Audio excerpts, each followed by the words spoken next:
Donald and Victoria's partnership is one of necessity and thrill, don't you think? Without the antics of these two, the show just could not go on.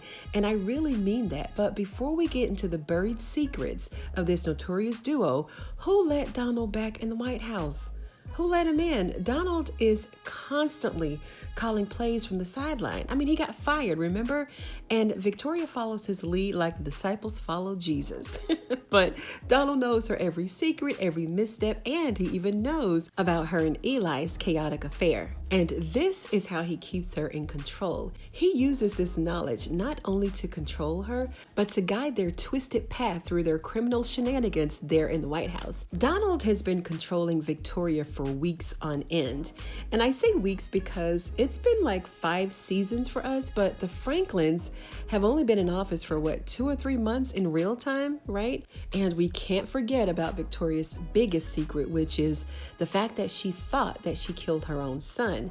And if we remember, she wanted Donald to get this concoction for her, right? And she was going to use this to put in a needle and push it through his IV, but Donald didn't want to have anything to do with that. He didn't want to have anything to do with getting rid of Jason in that way. So she did it on her own and Donald didn't participate. So now Jason is on the loose like a wild animal and and they can't find him. They're both shaking in their boots because Jason didn't die and he holds all the secrets. Now, in this scene, we see Victoria nervous and she's scared because of the phone call that she received from Jason. And I did a video on this phone call too. And if you haven't watched it after this video, go ahead and check it out. Now it's confirmed that Jason is not only not dead, but he told her that he's going to the press and he's going to start talking, right? And what he's going to tell the press and the police is going to bring her and Hunter to their knees, ruin them, and get them out of that White House for good. And Donald is trying to calm her down, right? He's telling her, he's not really going to do anything because if he did, he's only going to be implicating himself as well, because then he'd have to explain what happened to Jean and what happened to Denise, Ruth's sister. But I don't think Jason really cares about what happens to him. He just wants to get back at Hunter and Victoria for not being there for him, not caring for him, not considering him and Gail, and for killing him.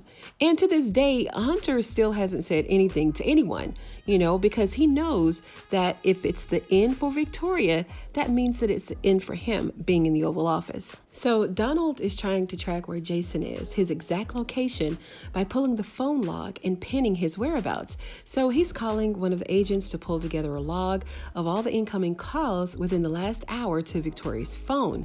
Now, initially, Donald wanted the history from day one, but if you pull those records, I'm sure that he'd see all the late night booty calls that she took from Eli as well. So Donald knew to play along with her little game to only pull the calls from the last hour because he already know what's up, right? So to keep the playing fields even, she told Donald that he can confide in her and that they're good girlfriends.